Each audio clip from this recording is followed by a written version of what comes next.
April 2016, Duluth, Georgia. Jokisha Brown was attacked in her own home in the middle of the night. Two men broke in. One of them, her ex-boyfriend Alfredo Capote, went straight for her. The other man went to her 17-year-old son Jack's room. He woke him up, asking about money. Money Jokisha supposedly had from Alfredo. Her son Jack managed to call 911. What's going on there? They thought my mom's boyfriend's money was in this house. And they came through the door like super early in the morning. I know that because I woke up with one of them holding a gun to my face. They said if I call the police, when they get back, and the police said they're gonna probably kill my mom. And I kept telling him I don't know where the money is. And he constantly kept putting the gun into my back. They realized that the money wasn't at her house because it's his money. And they went downtown to get his money from his house. He was like, do you know he has over $500,000? I was like, nah, I didn't know that. I know he does music, but I didn't know that. And he was like, yeah, that's the money we look. You can hear it in his voice, the fear, the confusion. He had no idea what money they were talking about, and he didn't know that one of those men was Alfredo Capote, his mom's ex. But here's the thing, the robbery story, the money, all of it was staged. Police would later learn that Alfredo set up the entire home invasion to cover what he came there to do. He came to attack Jokisha, and according to investigators, that's exactly what he did. And family of the Jacksonville actress shot and killed in Atlanta mourned her loss and celebrated her life at a vigil held at Friendship Fountain.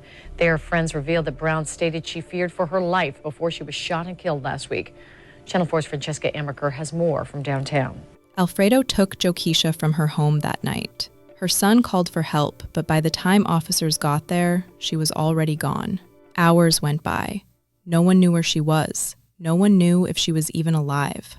Before we get too deep, please remember to like, comment, and subscribe if you find value in these discussions. Jokisha Dynasty Brown was born on July 2nd, 1980 in Jacksonville, Florida, the oldest of 9 children. From a young age, she helped raise her younger siblings. She fed them, cleaned them, tutored them, watched over them daily. Being the oldest meant she learned early what it meant to take care of people. She graduated from Ribault High School in Jacksonville and started working multiple jobs around the South Side. Through her modeling work, her dancing, her presence in Jacksonville's entertainment scene, she became known. Not just in her neighborhood, across the city, across Florida. People recognized her face. Friends and family called her Keisha. Some called her Dynasty, her middle name. In 1998, when she was just 18 years old, Jokisha gave birth to her son, Jack Collier. She called him Noodles. What's happening, Facebook? I am going live, as you can see, for the first time. Yes, this is my first time going live, too. Yeah. As you can see, introduce. What's that? Why I say finish? I'm not finished. I don't know. That's just saying. Oh, okay. When you finish. Oh, you got some viewers out there? Hey, okay, introduce yourself. By 2010, Jacksonville wasn't enough anymore. Jokisha wanted to model, to act, to build a real career in entertainment. For that, she needed to be in Atlanta. That's where the industry was. That's where the opportunities were. So she made the move. Jokisha became a licensed real estate agent with Keller Williams Realty. That covered the bills while she built her acting and modeling career. In 2010, she wrote and starred in an independent film called Queen Pin. Low budget, independent production, but Jokisha played the lead. And people who watched it could see she had talent. She kept working. She appeared in a film called Bloodline, music videos, building her resume, making connections, getting her name out there. In Atlanta's entertainment scene, she was becoming a recognized face. The people who knew Jokisha talked about more than just her work. One of her close friends said, she was beautiful inside and out. She walked in the room, she filled the room with her smile. She was always so positive. Jokisha in a short film called Child Support. She was a very uplifted person, very kind, very sweet, always smiling, just being around her energy, she was a good person. Another person said, seeing people smile and making them happy, that was the greatest sense of accomplishment for her. And then there was Alfredo Capote. He'd been arrested multiple times. By 2016, he was already wanted for bail violation in connection with a federal fraud case, counterfeiting specifically. So even before Jokisha came into the picture, this man was actively avoiding the law. At some point, Jokisha and Alfredo started dating. The relationship turned violent. Friends said the breakup was hard on her. One friend told reporters, "She went through a very, very hard time with this breakup, and she steadily voiced it. She really feared for her life. She feared for her life that something might happen to her." That fear was justified, because in April 2016, Alfredo Capote allegedly broke into Jokisha's home in Duluth, Georgia. Late at night, while her 17-year-old son Jack was asleep in his room and Jokisha was in another part of the house. Just finished working out. I'm tired as ever. Let me tell y'all something that I really, really hate. And ladies, I know you guys are going to be able to relate. Fellas, you're not gonna really be able to relate. But don't you hate when you use like public restrooms and stuff like that? You know, we have to slide. I mean, we can't sit on the toilets and you accidentally piss on your leg. I did that so many times. It's so annoying. I just wish I could walk around with my personal toilet because I'm tired of, I just be going there being in a rush with her and I just be spotting and sitting like that, and next thing you know, I'm like, oh shit, I'm pissed on my damn leg. I get tissue and wipe it on up. Okay, I know. I should have kept it to myself. It's frustrating. Don't you wish you had your own portable toilet? No. I wouldn't want to carry a toilet with me. I take that back too. Well, I don't know. Okay. Well. Okay. I don't think this was smart. Bye, y'all. Two men entered. One of them went to Jack's room and started demanding money. The other man, Alfredo, went to Jokisha. Police would later say that Alfredo brought an accomplice with him to make it look like a robbery. They kept talking about money that Jokisha supposedly had from Alfredo, money that didn't exist, just to sell the story. But during the attack, Alfredo allegedly admitted to Jokisha that the whole thing was staged. He came there to attack her. Investigators say Alfredo then allegedly assaulted Jokisha in her own home. After that, he forced her into a vehicle and took her to a hotel in Cobb County, where the attack continued. Jack called 911. By the time officers arrived, Jokisha was already gone. Tragic mystery in Atlanta that is of particular local interest. Detectives are still trying to solve the killing of a Jacksonville native shot to death in a parking lot. This happened Friday night as 35-year-old Jokisha Brown was sitting in her car. People know her as Keisha. Police still don't know who pulled the trigger. Channel 4's Ethan Calloway spoke with a man who knew Brown personally. It was a shock, it was sadness, and it was a hurt because I knew her personally. Kevin Sapp says he knew Keisha Brown from her time living in Jacksonville. He says the initial pain of finding out she was killed near her home in Atlanta was only made worse learning how she was killed. She was beautiful inside and out. As you can see the pictures of her, how beautiful she was that way on the inside also. Just a real sweet, kind-hearted person. Police say the 35-year-old was shot and killed as she sat in her Mercedes outside of Northeast Atlanta's strip mall Friday night. The aspiring actress and model would have celebrated her 36th birthday the very next day. Detectives are still working to find the person who shot her, along with a motive. Don't know why, because she was not that kind of person to make enemies. So what happened to her, I don't know why. It still bothers me and it's hurting me now. For Brown's family, the loss is all too familiar. Keisha's brother, Marlon Bryce, was killed in March during a shootout at Jacksonville's Silver Fox Gentlemen's Club. Sapp describes the legacy he says Brown leaves behind. Someone that you will always remember, that you'll never have something bad to say about when they're gone. When that person gone, you will remember that person the rest of your life. Early the next morning, Jokisha appeared at a gas station in Perry, Georgia. She was in bad shape, panicked, terrified. Alfredo had been driving her somewhere when the car slowed down at an intersection. Jokisha saw her chance and jumped out of the moving vehicle. She ran to a gas station parking lot, found a stranger sitting in their car, and climbed into the back seat. She got down on the floor and begged for help. The stranger saw a terrified woman who said someone was trying to hurt her. They called 911. Authorities later said she was laying in the floorboard of this stranger's car and would not raise up. She was obviously distraught, frightened, very upset, and started telling them what happened and who was responsible. She told them what happened and who was responsible. The fake robbery, the attack, being taken to the hotel. She identified Alfredo Capote, but Alfredo was already gone. Warrants were issued immediately for his arrest: armed robbery, kidnapping, aggravated sexual battery, false imprisonment.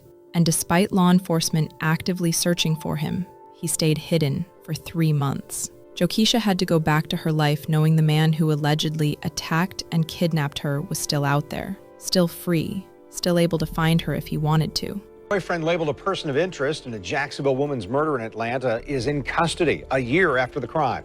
Jokisha Brown was living in Atlanta trying to start her career as a model and an actress when police say she was murdered. Alfredo Capote is now in custody in Louisiana, charged with the armed robbery, false imprisonment, kidnapping, and aggravated sexual battery of 35-year-old Jokisha Brown this time last year. Investigators say Capote Brown in her Atlanta home with her son present, then kidnapped her, took her to a hotel where he again. The next day, police say she was able to escape and get help from a stranger. Just 3 months later, Brown was found murdered inside her Mercedes outside a beauty salon. Capote was named a person of interest in the murder. Brown was well known in her hometown of Jacksonville, graduating from Ribault High School. She went back to work, kept pursuing her career, posted on social media, spent time with her son and her family. But she was terrified. People close to her said she talked about the fear constantly, the worry that something was going to happen. One of her last Facebook posts said, "Thank you, Lord, for always being in my life. Please give me strength." She was asking for strength. 3 months after the attack, and Alfredo Capote was still out there. July 1st, 2016, the day before her 36th birthday. Jokisha drove 20 miles from her home in Duluth to a beauty salon in Northeast Atlanta. She had an appointment with her makeup artist. She wanted to look perfect for her birthday celebration. She parked her black Mercedes SUV in the strip mall parking lot and waited. Around 9 p.m., a man walked up to her car. Multiple shots were fired through the passenger window. David Aspedia worked at the Red Snapper restaurant in the same strip mall. He was leaving work that night when he saw Jokisha sitting in her car. He also noticed a man standing by a sign near the parking lot. Well-dressed, nice sneakers, just standing there, watching. It seemed odd, but David went home. Minutes later, his co-worker, Tong Vong, still inside the restaurant, heard what sounded like fireworks. Tong later said, "We thought it was a firework for July or something.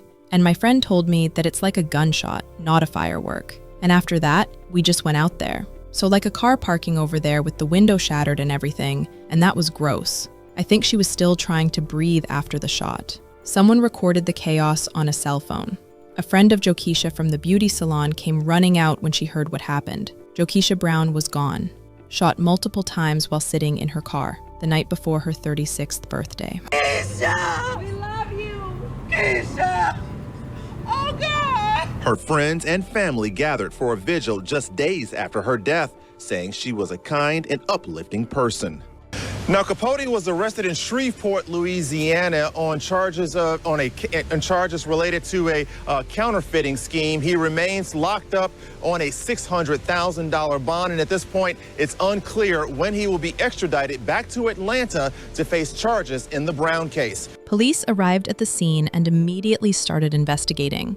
They reviewed surveillance footage from the area. The video was grainy, but it showed a man hanging around the parking lot just before the shooting. Investigators found something else.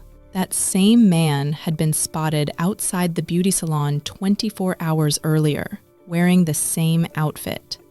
He'd been watching, stalking her routine, planning this. A spokesperson for the Atlanta Police Department held a press conference on July 14th and said this. I think there's no amount of justice that can even begin to equate losing someone like her. We believe he came there to murder her. Miss Jokisha was shot multiple times.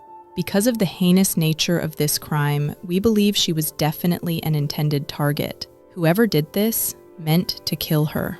It looks like a hit. Someone knew where Jokisha would be that night.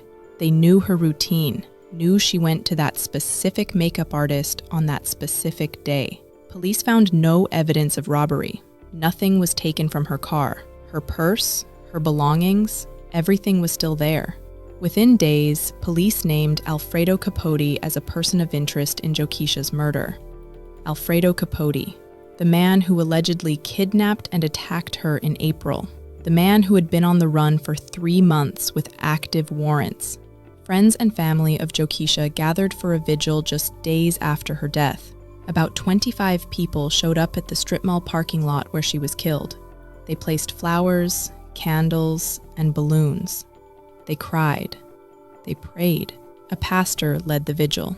They robbed a child of their mother, and whoever was involved in this, they deserve whatever they have coming to the fullest extent of the law.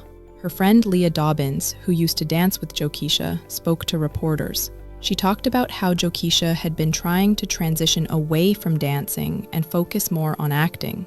Dobbins said, "This should be a wake-up call to everyone. Change this lifestyle. Just get out if you can." For a man charged in a brutal attack of his ex-girlfriend can move forward after 6 years. A judge in Gwinnett County dismissed his motion to dismiss the case after a mistake by prosecutors. Channel 2's Steve Gelbach has been following this one for years. It's been a long 6 years of waiting, just patiently praying and hoping for the best outcome. Sabra Williams remembers Keisha Brown as bigger than life and loved living it. She says friends and family were relieved to learn this week a Gwinnett County judge ruled in favor of the district attorney and will give them more time to prosecute Alfredo Capote, serving time in federal prison on unrelated charges. It seemed like it could go 50-50 one way or the other, but we had faith that they would do what they said they would do. Judge found no evidence Capote's request was received by the district attorney or clerk's office and denied the motion.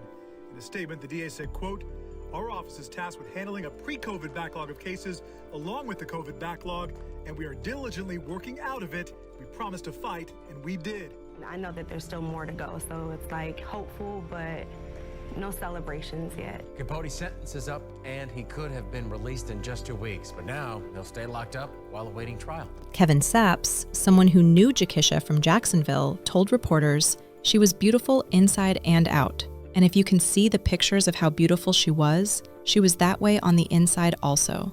Just a real sweet, kind-hearted person. I don't know why, because she was not that kind of person to make enemies. So what happened to her, I don't know why. It still bothers me. It's hurting me now. There's something else. Jokisha's brother, Marlon Bryce, had been killed just 4 months earlier in March 2016. He was shot during an incident at the Silver Fox Gentlemen's Club in Jacksonville. Her family had just buried her brother, and now, 4 months later, they were burying Jokisha. Their mother lost 2 children to violence within 4 months. At Jokisha's funeral in Jacksonville, friends and family remembered her as someone who lit up every room she walked into, someone who cared about people, someone who was working hard to build something for herself and her son. Jack, just 17 years old, had lost his mother. Police continued searching for Alfredo Capote. The U.S. Marshal Service joined the manhunt. They made it clear that Capote should be considered dangerous. A U.S. Marshal said, "We at the task force and the U.S. Marshals have no limitation to where we can outreach to locate him. Capote should be very concerned, and you should be constantly looking over his shoulder because we will eventually show up one day." They offered a $5,000 reward for information leading to his arrest. Months went by. No sign of Capote, until July 2017, about a year after Jokisha's murder. Alfredo Capote was arrested in Shreveport, Louisiana on counterfeiting charges. Not for Jokisha's murder, the federal fraud case he'd been wanted for since 2016. When Louisiana authorities took him into custody, they realized who they had. The man wanted in connection with Jokisha Brown's kidnapping and murder. Capote was charged with armed robbery, false imprisonment, kidnapping, and aggravated sexual battery for the April attack, the home invasion, the assault, the hotel. But for Jokisha's murder, he was only named a person of interest. No charges. Not yet.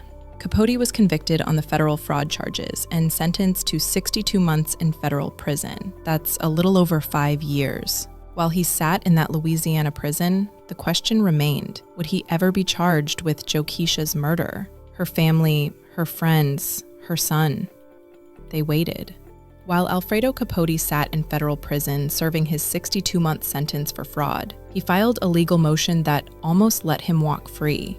In June 2020, Capote filed paperwork with the court invoking something called the Interstate Agreement on Detainers. Basically, he was demanding a speedy trial for the charges against him in Georgia, the kidnapping, the assault, all of it. Under this agreement, prosecutors have 180 days to bring the defendant to trial or respond to the request once that paperwork is filed. The Gwinnett County District Attorney's Office had 6 months to act. They didn't. The paperwork went unaddressed. Whether it was ignored or lost, nobody responded. In December 2020, Capote filed more paperwork requesting action on his case. Again, no response, no movement. Then in 2021, Capote's defense attorney Bruce Harvey filed a motion to dismiss the entire case. All the charges, armed robbery, kidnapping, aggravated sexual battery, false imprisonment, thrown out. Why?